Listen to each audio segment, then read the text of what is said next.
মানে এভাবে থাকবো বল দেখিনি? তুই তো এখন পর্যন্ত কোনো কাজ সম্পূর্ণ করতে পারলি না রে। জমিদার মশাই, আপনাকে বুঝতে হবে, এটা রাজবাড়ির হিসাব। চাইলেই তো আর যখন তখন ওই রাজবাড়িতে ঢোকা সম্ভব হয় না, তাই না? রাজবাড়িতে ঢোকা সম্ভব হয় না দেখে তার উপর আবার এই রাজবাড়ির রানী ওই ফুলকুমারী, হিসাব আছে এখানে। দেখ, তোকে তো আমি বলেই দিয়েছি যে মেয়েটাকে আমার ভীষণ পছন্দ হয়েছে, ওকে আমি আমার স্ত্রী বানাবো। আর তার জন্য তোর যা করা লাগে তুই তাই করবি। আর তাছাড়া তোকে তো আমি পয়সাও কম দেইনি, প্রয়োজন হলে আরো পয়সা দেব। তারপরেও যে করে হোক ওকে আমার চাই। এই জমিদার কখনো কোনো দিনও হার মানেনি, আর মানবেও না। সেসব ঠিক আছে, কিন্তু আপনাকে তো কিছুটা ধৈর্য ধরতেই হবে। আর আমার তো লোকজনও সে রকম ভাবে গোছানো হয়ে গেছে, এখন শুধু কিছুটা সময়ের অপেক্ষা আর ওই রাজবাড়ির ভেতরে প্রবেশের অপেক্ষা। তারপর আমি আপনার কাজটি করে দিতে পারবো। আমার শুধুমাত্র চিন্তা হচ্ছে আমার গ্রাম নিয়ে। ওখানে আমি সব কিছু রেখে এসেছি, কজন লোকে জমিদার বাড়ি পাহারা দিতে বলে এসেছি, আর এখানে এসে এতটা দিন সময় কাটাচ্ছি। তবে যাই হোক, ওই মেয়েটার জন্য আমি আরো অনেক সময় নষ্ট করতে পারবো। তারপর ওই মেয়েটাকে আমার চাই চাই। তবে জমিদার কর্তা, আপনি আরেকটি বার ভেবে দেখতে পারতেন, এই রূপনগর রাজ্যের রানী যদি কোনোভাবে কোনো দিকে ভুল হয়ে যায় তাহলে কিন্তু বড় বিপদে পড়ে যাব। আর তাছাড়া আপনি চাইলে আরো অনেক সুন্দরী মেয়ে আপনার জন্য খুঁজে দিতে পারি। তোকে না কতবার বলেছি আমি অন্য মেয়ের কথা শুনতে চাই না। আমার যেহেতু এই ফুলকুমারীকে পছন্দ হয়েছে, ওই ফুলকুমারীকেই আমি আমার বউ বানাবো। আর কখনো কোনো দিনও ও অন্য মেয়ের কথা বলবি না। আর এই ফুলকুমারীকে যেভাবে পারিস আমার কাছে নিয়ে আসবি, আর এটাই আমার শেষ কথা।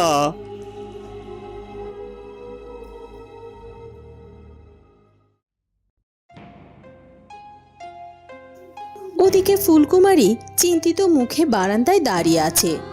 একে তো এই রাজ্যের উপর বিপদের আশঙ্কা, তার উপর আবার নতুন করে এই সন্ন্যাসিনীর ব্যাপারটা। এই বিপদের সাথে কি এই সন্ন্যাসিনীর কোনো যোগসূত্র আছে? মায়ের কথা মতো তো বুঝলাম ওই সন্ন্যাসিনী নিজে থেকেই রাজপ্রাসাদে এসেছিল আর এই রাজ্যের বিপদের ব্যাপারে জানিয়েছিল, আর সে এই রাজ্যের বিপদ দূর করতেও চেয়েছিল। তাহলে এভাবে কাউকে কিছু না বলে হুট করে কোথায় বা চলে গেল, বুঝতেই পারছি না কিছু। আর তাছাড়া এই সন্ন্যাসিনীকে তো আমি একটিবারের জন্য দেখতেও পেলাম না। কে ওই সন্ন্যাসিনী, কোথা থেকেই বা এসেছে? এই সব কিছু জানাটা আমার বড্ড দরকার ছিল। আচ্ছা, এমনটা নয় তো যে ওই সন্ন্যাসিনী নিজেই আমাদের রাজ্যে বিপদ ঘটাতে চায়? হয়তো বা কোনো মতলব নেই সেই রাজপ্রাসাদে ছলে বলে কৌশলে এসে তার থাকার ব্যবস্থা করেছে তার কার্যসিদ্ধি করার জন্য। আর তার কার্যসিদ্ধি হয়ে গেলে হয়তো আবার চলেও যেতে পারে। আর এই সব কিছু নিয়ে তো আমি কোনোভাবেই নিশ্চিন্ত হতে পারছি না। আমার মনে হয় আমার একবার সাধু বাবার সাথে দেখা করা উচিত। সাধু বাবার কাছে জিজ্ঞাসা করলে হয়তো বা আমার সব প্রশ্নের উত্তর আমি পেয়ে যাব। আমাকে একবার সাধু বাবাকে স্মরণ করতেই হবে। তখনই দাসী সেখানে হন্তদন্ত হয়ে এসে হাজির হয়। এ কি দাসী, কি হয়েছে কি? তুমি এমন হন্তদন্ত হয়ে এখানে ছুটে এলে যে? আর এভাবে হাঁপাচ্ছই বা কেন? মায়ের শরীর ঠিক আছে তো? মায়ের কোনো ক্ষতি হয়নি তো?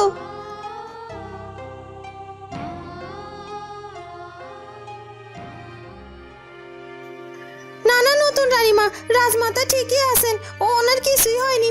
আসলে আমি আপনাকে একটা খবর দেওয়ার জন্য এভাবে ছুটে এসেছি।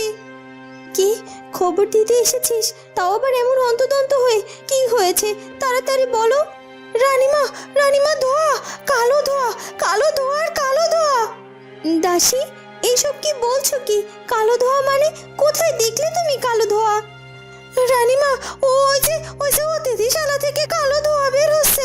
আর ওই যে ওই সন্ন্যাসিনী, উনি অতিথিশালা থেকে কালো ধোয়া বের হচ্ছিল। আর ওই সন্ন্যাসিনী, তার মানে ওই সন্ন্যাসিনী আবার কি কোনো অঘটন ঘটিয়ে গিয়েছে এই রাজপ্রাসাদে? জানি না ওই সন্ন্যাসিনী আমাদের রাজপ্রাসাদে নতুন করে ঘটাতে চলেছে কিনা। তবে ওই সন্ন্যাসিনী যে রাজপ্রাসাদে ফিরে এসেছে নতুন রানীমা। কি বলছো কি দাসী? ওই সন্ন্যাসিনী রাজপ্রাসাদে ফিরে এসেছে মানে? ওকে তো রাজপ্রাসাদে খুঁজেই পাওয়া যাচ্ছিল না, হঠাৎ করে অল্প সময়ের মধ্যে কোথা থেকে এলো? আচ্ছা ঠিক আছে, কিন্তু বলো তো সে এখন কোথায় আছে? নতুন রানীমা, ওই সন্ন্যাসিনী ওই অতিথিশালার ভেতরেই আছে, আর সে ওই কক্ষের মধ্যে আগুন ধরিয়ে দিয়েছে আর কি সাধনা মাধনা করছে। আর আমার তো সব থেকে বেশি অবাক লাগছে একটা জিনিস ভেবে, আমি ওই কক্ষের বাইরেই ছিলাম, কোনোভাবে সেখান থেকে নড়িনি, কিন্তু ওই সন্ন্যাসিনী কি করে আবার কক্ষের ভেতরে এলো সেটাই তো বুঝতে পারলাম না। কি বলছো কি দাসী? ওই সন্ন্যাসিনী এখন ওই কক্ষের মধ্যে আছে আর ওখানে বসে যজ্ঞ করছে, তুমি ঠিক দেখেছো তো? হ্যাঁ রানীমা, হ্যাঁ আমি ঠিকই দেখেছি, ওই সন্ন্যাসিনী ওই কক্ষের মধ্যেই আছে আর সেই কক্ষের মধ্যে বসে বসে যজ্ঞ করছে। আপনি এক্ষুনি চলুন, আমার সাথে চলুন, তাহলে আপনি নিজের চোখে সব কিছু দেখতে পারবেন। ঠিক আছে, তাহলে চলো, তাড়াতাড়ি চলো।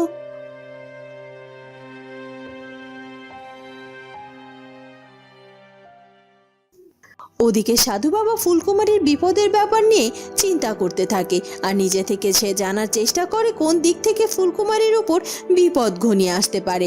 আর সে একটু দেরি না করে ধ্যান সাধনা করে আর কিছুক্ষণের মধ্যেই সে জানতে পেরে যায় সবটা। এ কি, এটা আমি কি দেখছি? রূপনগর রাজ্যে বিপদ ঘটবে কি? ইতিমধ্যে তো বিপদের সূত্রপাত শুরু হয়ে গেছে। ওই মন্ত্রী মশাইয়ের মেয়ে ওই উর্মিমালা সে একজন সন্ন্যাসী হয়েছে, আর শুধু তাই নয়, সে তো অনেক শক্তির অধিকারী হয়েছে। আর সে তো চুপচাপ দাঁড়িয়ে নেই, সে তো ইতিমধ্যে রূপনগর রাজ্যের রাজপ্রাসাদে অবস্থান করছে। আর এটা তো ফুলকুমারীর জন্য বড্ড বিপদের কারণ। ওই উর্মিমালা তো চাইছে ফুলকুমারীকে শেষ করে দিতে আর ওর বাবাকে ওখান থেকে মুক্ত করতে, কিন্তু ফুলকুমারীকে ওকে কোনোভাবেই চিনতেও পারবে না। না না, কোনোভাবেই আমাকে দেরি করলে হবে না, আমাকে একবার ফুলকুমারীর কাছে যেতে হবে আর ওকে গিয়ে সব কিছু জানাতে হবে। ওরা যদি আগে থেকে ওই উর্মিমালাকে ধরে ফেলে তাহলে হয়তো বা এই যাত্রা বিপদ থেকে রক্ষা পেতে পারে। না না, আর দেরি করব না, এক্ষুনি এক্ষুনি আমার ফুলকুমারীর সাথে দেখা করতে হবে আর ওকে সব সত্যিটা জানাতে হবে। এই কথা বলে সাধু বাবা ফুলকুমারীর কাছে যাওয়ার জন্য তার শক্তি প্রয়োগ করে আর সে অদৃশ্য হওয়ার চেষ্টা করে, কিন্তু কোনোভাবেই সে অদৃশ্য হতে পারে না। এটা কি হচ্ছে? আমি আমার শক্তি প্রয়োগ করে অদৃশ্য হওয়ার চেষ্টা করছি, কিন্তু কোনোভাবেই তো আমার শক্তি কাজ করছে না। এরকম তো এর আগে কখনো হয়নি। না না, নিশ্চয়ই আমার শক্তি প্রয়োগে কোনো ভুল হয়েছে, আমাকে আবার চেষ্টা করতে হবে। এই কথা বলে সাধু বাবা আবারও তার শক্তি প্রয়োগ করে অদৃশ্য হওয়ার চেষ্টা করে, কিন্তু কোনোভাবেই সে অদৃশ্য হতে পারে না। আর তখনই সে দেখতে পায় তার আস্তানার চারপাশে আগুনের বেষ্টনী দেখা যাচ্ছে। সাধু বাবা এই সব কিছু দেখে ভীষণ অবাক হয়ে যায়। এটা কি দেখছি? আমার আস্তানার চারপাশে এভাবে আগুনের কুণ্ডলীর বেষ্টনী কিভাবে সৃষ্টি হলো? কে কে করলো এটা? আরে আগুন দেখে তো আমি বুঝতে পারছি এটা কোনো শুভ আগুন নয়, অশুভ আগুন। আর অশুভের ছায়া পড়েছে দেখে আমি আমার শক্তি প্রয়োগ করতে বাধাপ্রাপ্ত হচ্ছিলাম। কিন্তু কে কে আমার উপর এরকম ভাবে শক্তি প্রয়োগ করলো?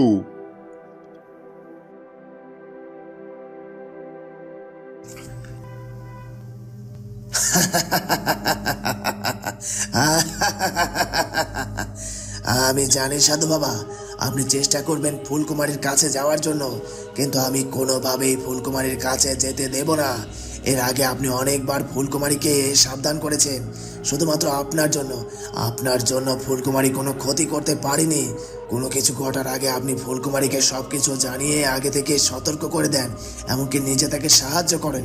কিন্তু এখন ফুলকুমারীর ক্ষতি করতে গেলে আমাকে আগে আপনাকে আটকাতে হবে, কারণ আমি খুব ভালো করেই জানি আপনাকে আটকাতে পারলে ফুলকুমারীকে আমি অর্ধেকটা দুর্বল করে ফেলতে পারবো। আর আপনি যদি ফুলকুমারীকে কিছু না জানাতে পারেন, ফুলকুমারী কিছুই জানতে পারবে না।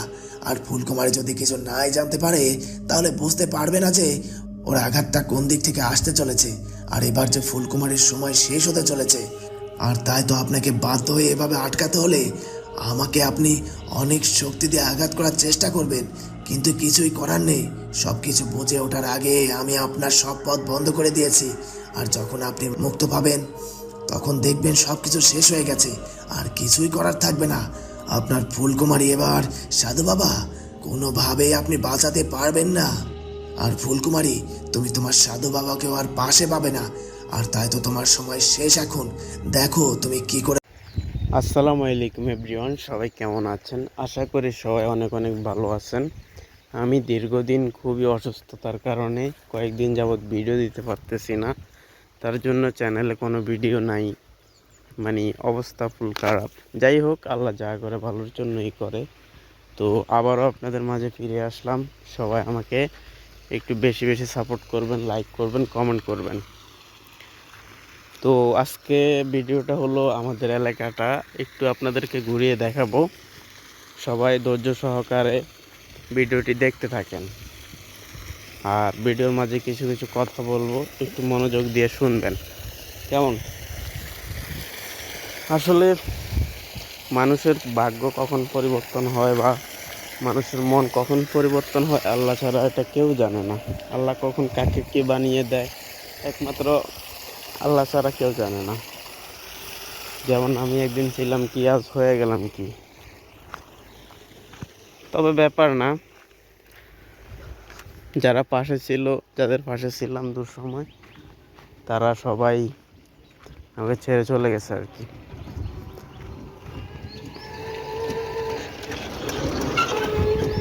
যাক, একজন ছেড়ে চলে যায় নাই, তিনি হলো মহান রব্বুল আলামিন, আল্লাহ পাক, যার দয়া এখনো বেঁচে আছি, এই আর কি। তো গাইস কে কে কোথায় থেকে দেখতেছো ভিডিওটা একটু কমেন্ট করে জানিয়ে দিও কেমন।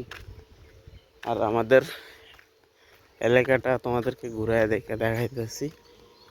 এলাকাটা দেখো আর এনজয় করো।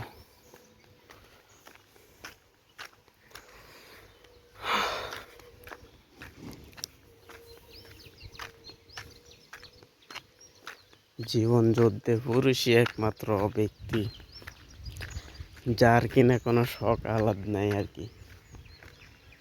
মাঝে মধ্যে এই ভিডিওর মধ্যে তোমাদের সাথে এইগুলো প্রকাশ করি, আর প্রকাশ করার মতো মানুষ থাকে না, মানুষ নাইও, এই আর কি। যাক, আমি হয়তো এত বেশি গুছিয়ে কথা বলতে পারি না, বা ভিডিওর মধ্যে মানুষ যেমন গুছিয়ে কথা বলে আমি তেমনভাবে গুছিয়ে বলতে পারি না। আমার যদি কোনো ভুল ত্রুটি হয়ে থাকে তাহলে অবশ্যই ক্ষমার দৃষ্টিতে দেখবেন। এই দেখেন, এটা হলো আমাদের পশ্চিম পাড় আর কি। এখানে অনেকগুলো বেটা আছে, জমি আছে, যেগুলোর মধ্যে আলু চাষ করে, ধান লাগায়, এরপর নানান কিছু। এদিকে আছে কিছু আম গাছ, এরপরে বাঁশ গাছ, আরও অনেক কিছু। আর এখানে আছে একটা ফল, এটাতে মাঝে মধ্যে আমরা বন্ধু বান্ধব এসে বসি আর কি।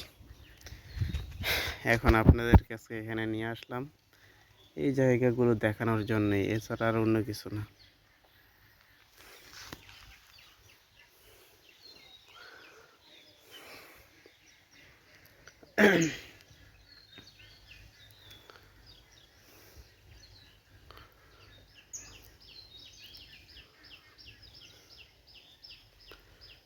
জীবন যেন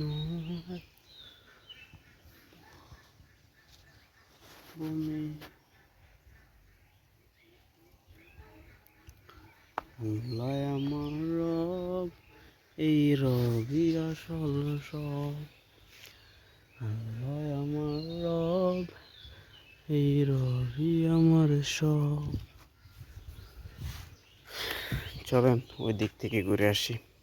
এখানে বসে থাকতে ভালো লাগতেছে না, কারণ হলো এখানে অনেক রোদ, দুপুরবেলা, রোজার মাস চলতেছে, সবাই তো জানেন। এদিকে আসছি একটু হাওয়া খেতে আর আপনাদের জন্য একটা ভিডিও করতে। মূল উদ্দেশ্যটাই এটা। আজকে অনেক দিন যাবৎ অসুস্থ, আজকে হালকা একটু ভালো লাগতেছে, তার জন্যই মূলত ভিডিও করতে চলে এসেছি।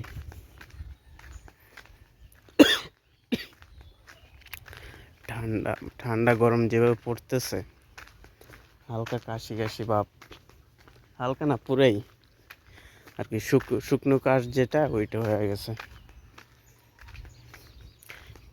ইদানিং কাজও যেতে পারতেছি না, এমন অবস্থা।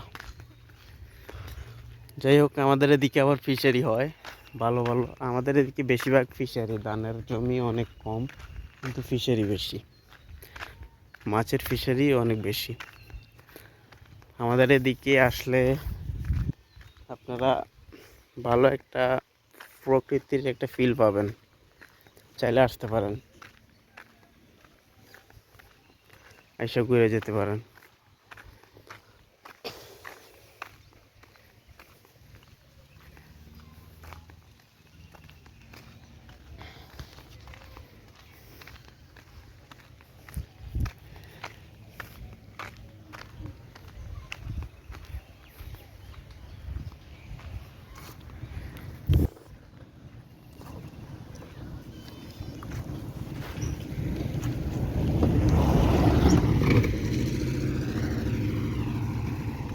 আসলে ভাইয়া কেউ মাইন্ড করবেন না, আমার ক্যামেরাটা অত বেশি ভালো না, তার জন্য এইচডি ভিডিও হচ্ছে না আর কি।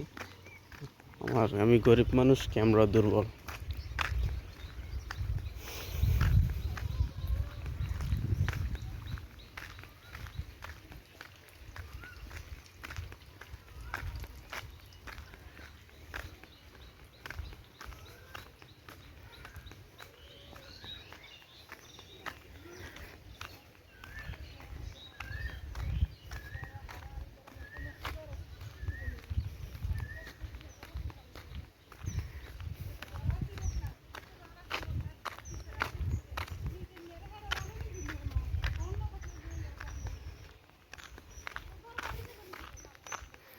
এটাও অনেক বড় একটা ফিশারি, এটার মধ্যে প্রত্যেক বছর বছর অনেক মাছ হয়।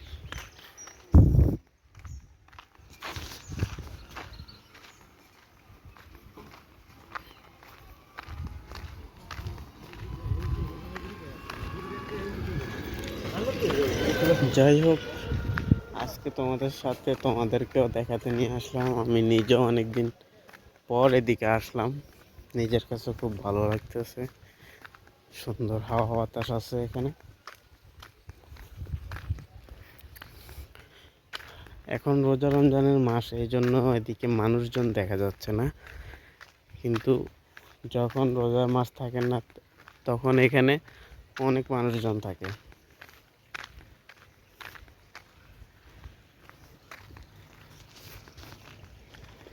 হাত ব্যথা হয়ে গেছে আমার ক্যামেরা ধরতে ধরতে।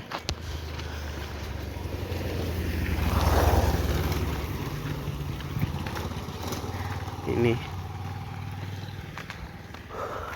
ভাই আমার রব,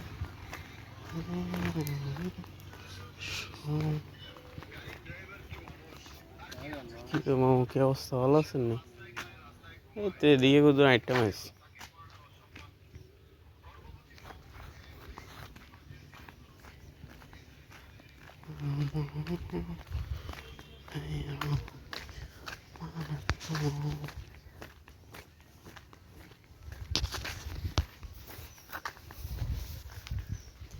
এখানে আর একটা ফল আছে, এখানে আমরা বসি।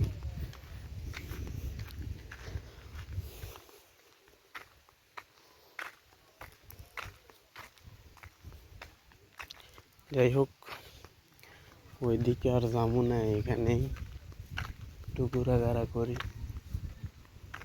ভালো লাগতেছে না, অসুস্থ তো।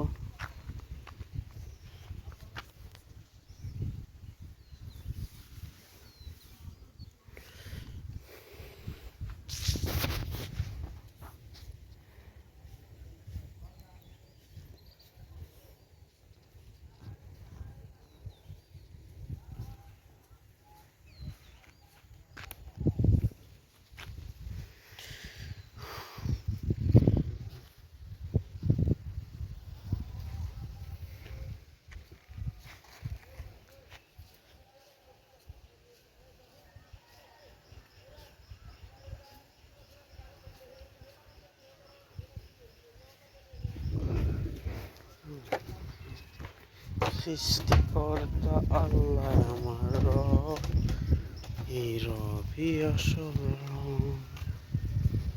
দমে দমে তনু মনে তো।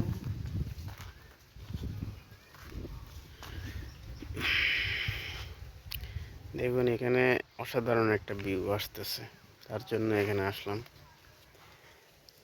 একটু পরে অবশ্যই চলে যাব। এখন প্রায় দুপুর 3টা বাজে।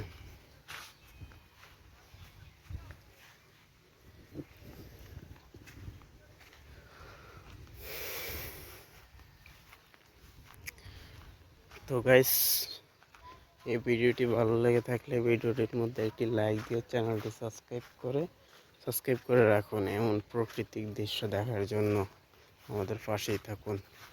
তো আজকের ভিডিওটি এ পর্যন্তই। ভালো থাকবেন। আল্লাহ হাফেজ।